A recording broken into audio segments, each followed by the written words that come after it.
नमस्कार बच्चों। कक्षा 7 विषय संस्कृत।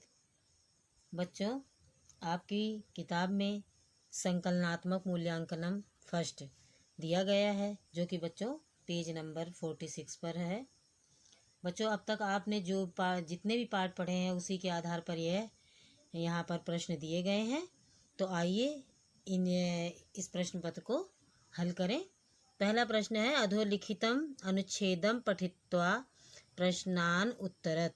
कह रहे हैं कि नीचे लिखे गए अनुच्छेद को पढ़कर प्रश्नों के उत्तर दीजिए। या अनुच्छेद कह लीजिए बच्चों, या पैराग्राफ कह लीजिए, या अपठित गद्यांश कह लीजिए। तो बच्चों, मैंने आपको पिछली कक्षा में अपठित गद्यांश पढ़ाया था और आपको बताया था कि उसके क्या क्या नियम हैं। तो आशा करती हूँ आपने वो सब नियम अच्छे से समझ लिए होंगे। और उसी तरह से यह भी एक पैराग्राफ है जो अपठित मतलब बिना पढ़ा हुआ। इसमें इसको पढ़कर आप बच्चों आप पैराग्राफ को मैंने कहा था कि बार बार पढ़ें, उनके शब्दों के अर्थ को समझें, क्रियाओं को जानें, अव्यय शब्दों को जानें। तो जब आपको इन सब बातों की जानकारी होगी तभी तो आप पैराग्राफ के अर्थों को समझेंगे और उससे संबंधित जो प्रश्न हैं उनके उत्तर देंगे। तो आप बच्चों इस चीज़ का विशेष ध्यान रखें। कई बार पढ़ेंगे आप 2-3 बार पैराग्राफ को, तो आपको बहुत अच्छे से जो है पैराग्राफ का अर्थ अपने आप समझ में आने लगेगा। सिर्फ शब्दों के अर्थ आपको पता होने चाहिए। क्रिया और विभक्तियों का प्रयोग किस तरह से हुआ उसका ज्ञान होना आवश्यक है। तो आइए सबसे पहले पैराग्राफ के अर्थ को देखें। पुरा अयोध्यायाम दशरथा नाम नृपति आसीत। पुरा प्राचीन काल में अयोध्या में दशरथ नाम के नृपति राजा थे। प्राचीन काल में अयोध्या में दशरथ नाम के नृपति का अर्थ है राजा थे। तस्य तिस्रा भार्या आसन। तस्य उनकी 3 भार्या पत्नियां आसन थी। कौशल्या कैकेयी सुमित्रा चा। नाम क्या थे उनके? कौशल्या कैकेयी और चा का अर्थ है और सुमित्रा। तस्य 4 पुत्राः आसन। तस्य उनके 4 पुत्र थे। आसन का अर्थ थे। रामः लक्ष्मणः भरतः शत्रुघ्नः चा। राम, लक्ष्मण, भरत और शत्रुघ्न। कौशल्या रामस्य जननी आसीत। कौशल्या राम की माता थी। कैकेयी भरतस्य माता आसीत। कैकेयी भरत की माता थी। लक्ष्मणः शत्रुघ्नः चा सुमित्रायाः पुत्रौ आस्ताम। लक्ष्मण और शत्रुघ्न सुमित्रा के 2 पुत्रौ मतलब 2 पुत्र आस्ताम थे। तेषु रामः ज्येष्ठः आसीत। तेषु उनमें राम ज्येष्ठ यानी बड़े, आसीत का अर्थ है थे, उनमें राम बड़े थे। सर्वे विद्यायां निपुणाः आसन। सर्वे विद्यां निपुणाः आसन। सभी विद्याओं में निपुण थे। बच्चों, अब प्रश्न दिया है इसी से संबंधित। पहला प्रश्न है, एक पदेन उत्तरत। एक शब्द में उत्तर दीजिए। पहला प्रश्न है, अयोध्याया नृपति कः आसीत। अयोध्या के राजा कौन थे? उत्तर है दशरथः। एक शब्द में उत्तर दिया दशरथः। दूसरा प्रश्न है, दशरथस्य कति भार्याः आसन। दशरथ की कितनी पत्नियां थी? उत्तर है तिस्रः 3। तीसरा प्रश्न है, कैकेयी कस्य माता आसीत। कैकेयी किसकी माता थी? उत्तर है भरतस्य। अगला प्रश्न है बच्चों, सर्वे कस्याम निपुणाः आसन। सभी किसमें निपुण थे? उत्तर है विद्यायाम। आइए दूसरा प्रश्न देखें। पूर्ण वाक्येन उत्तरत। पूर्ण वाक्य में उत्तर दीजिए। बच्चों, इसको पूरे वाक्य में लिखना है, एक शब्द में उत्तर नहीं देना है। पहला प्रश्न है, कौशल्या कस्य जननी आसीत। कौशल्या किसकी माता थी? उत्तर कौशल्या रामस्य जननी आसीत। कौशल्या राम की माता थी।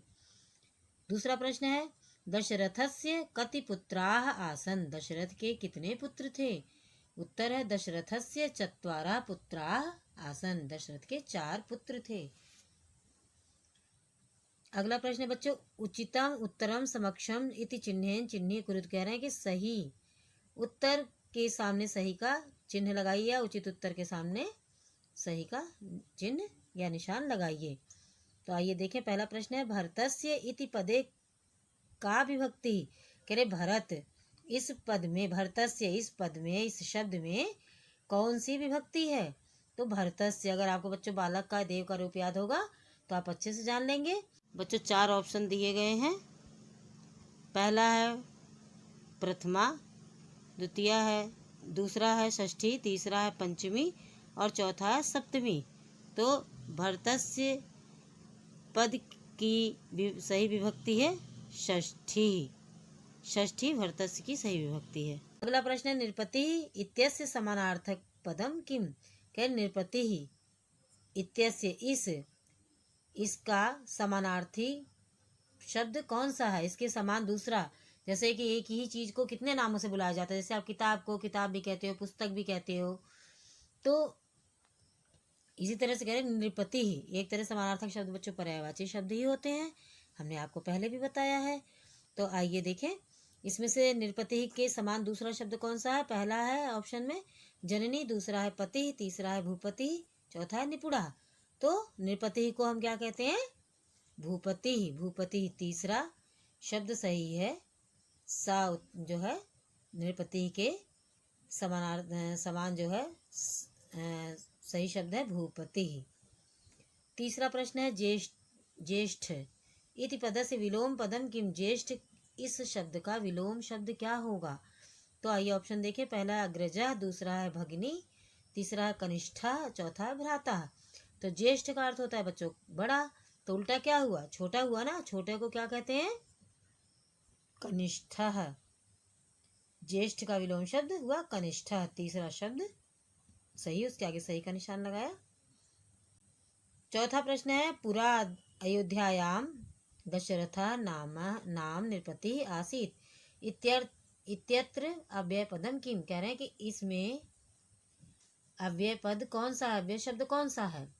तो अयोध्या पहला ऑप्शन है, दूसरा पुरा, तीसरा है राम और चौथा है दशरथा। रामा दशरथा। तो आप देख रहे हैं अयोध्या, रामा, दशरथा क्या है, ये सब संज्ञा शब्द हैं, कर्ता हैं।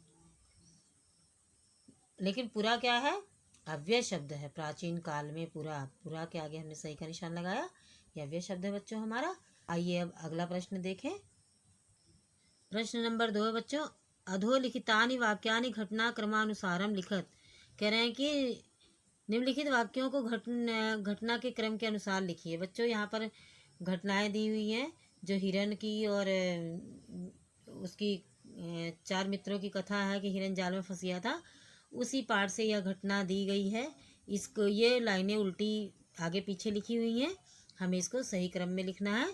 तो आइए देखें, सबसे पहले फर्स्ट पर आएगा चत्वारि मित्राणि परस्परम स्नेहेन तिष्ठन्ति। इसमें 4 मित्र परस्पर प्रेम से रहते थे। दूसरे नंबर पे आएगा एकदा मृगा दुर्भाग्येण पाशे पतति। इसमें एक बार मृग हिरन दुर्भाग्य से पाशे जाल में पतत गिर गया था। तीसरा नंबर पे आएगा काका सर्वाणि मित्राणि मृगस्य बंधन विषय वदति। इसमें कौवे ने सभी मित्रों को मृगस्य हिरन के बंधन के विषय में बताया था। चौथे नंबर पे आएगा काका मुश्केन सा मृगस्य समीपम गच्छति। इसमें कौवा चूहे के साथ हिरन के समीप निकट गच्छति गया, इसमें का अर्थ है था, गया था। पांचवें नंबर पे आएगा मूषका तस्य बंधनानि कर्तयति। इसमें चूहे ने उसके बंधनों को कर्तयति काट दिया था। तो इस तरह से बच्चों आपको सही क्रम में अपनी किताब कॉपी में लिखना है, जैसा कि मैंने पहले आपको पाठ पढ़ाते टाइम बताया है। और यहाँ पर भी आपको जो घटनाएं सही हों पहले नंबर पे आए, दूसरे नंबर पे आए, उस तरीके से आप पहले स्वयं निशान लगा कर देखेंगे। उसके बाद जो है मैंने जो उत्तर यहाँ पर लिखा है उससे आप उसको मिला लेंगे। आइए बच्चों अब अगला प्रश्न देखें। समानार्थक पदानि योजयत। समानार्थक पदों को मिलाइए। यहाँ पर खंड का और खंड खा दिया हुआ है बच्चों। यहाँ पर शब्द दिए हैं, इन्हीं शब्दों के समान दूसरा शब्द क्या होगा, समानार्थी शब्द वही तो हुए। एक तरीके से ये इसी को हम पर्यायवाची शब्द भी कहते हैं, अभी आपको मैंने पहले ही बताया। तो कह रहे हैं कि एवं, एवं का अर्थ क्या होता है? और। इत्थम, इस प्रकार। तो एवं के साथ क्या आया मेल करने के लिए? इत्थम। दे दीप्यमान, दे दीप्यमान के साथ क्या हुआ? दीप्तिमान। ये सही है। प्रचलिता, प्रचलिता के साथ है प्रसिद्धा। कहते हैं ये कहावत बहुत प्रचलित है या बहुत प्रसिद्ध है, तो दोनों का मतलब तो एक ही हुआ ना, तो ये प्रसिद्धा हो गया। अगला शब्द है उन्नति मार्गे। उन्नति मार्गे के समान दूसरा शब्द क्या? प्रगति मार्गे। भाई उन्नति करना या प्रगति करना, दोनों का मतलब तो एक ही है। प्राचीनतमा यानी पुरानी, और पुरातन का अर्थ भी है पुरानी। तो आपने देखा एवं के साथ जो है इत्थम, दे दीप्यमान के साथ है दीप्तिमान, और प्रचलिता के साथ प्रसिद्धा, उन्नति मार्गे के साथ प्रगति मार्गे, और प्राचीनतमा के साथ पुरातन। इस तरह से बच्चों आपको मेल करके लिखना है। प्रश्न नंबर 4 है बच्चों, रेखांकितानि पदानि आधृत्य प्रश्न निर्माणम कुरुत। रेखांकित पदों के आधार पर प्रश्न निर्माण कीजिए। पहला प्रश्न निर्माण है, चौरः द्रव्याणि चोरयति। द्रव्याणि पर द्रव्याणि शब्द को रेखांकित किया गया है बच्चों। तो द्रव्याणि क्या है? नपुंसक लिंग में है। बच्चों आपको प्रश्न निर्माण करते समय स्त्रीलिंग, पुल्लिंग और नपुंसक लिंग तीनों का शब्दों रूपों का ध्यान रखना है, और पहचानना है कि कौन सा शब्द स्त्रीलिंग है, कौन सा पुल्लिंग है और कौन सा नपुंसक लिंग है। उस लिंग के अनुसार आपको जो है रूप लिखने हैं। पुल्लिंग का शब्द है तो पुल्लिंग का रूप लगाना होगा प्रश्न निर्माण का, स्त्रीलिंग में है तो स्त्रीलिंग का, और नपुंसक लिंग में है तो नपुंसक लिंग का। और विभक्ति और वचन का भी ध्यान रखना है। तो जो हमारा शब्द है वह किस विभक्ति और किस वचन का है और कौन सा लिंग है, यह आपको ध्यान रखना है। उसी के अनुसार आपको यहाँ पर प्रश्न निर्माण का रूप रखना है। तो द्रव्याणि क्या है? नपुंसक लिंग है, और द्रव्याणि शब्द बच्चों द्वितीय विभक्ति का बहुवचन है। तो हम प्रश्न निर्माण में नपुंसक लिंग में द्वितीय विभक्ति का बहुवचन लगाएंगे। तो द्रव्याणि की जगह पे लगाया कानि, चौरः कानि चोरयति। दूसरा प्रश्न निर्माण का वाक्य है, अभिवादनशीलस्य चत्वारः वर्धन्ते। चत्वारः बच्चों संख्या है, संख्या के स्थान पर हमेशा कति शब्द का प्रयोग होता है। कति का अर्थ है कितने, तो चत्वारः के स्थान पर हमने क्या प्रयोग किया? कति। अभिवादनशीलस्य कति वर्धन्ते।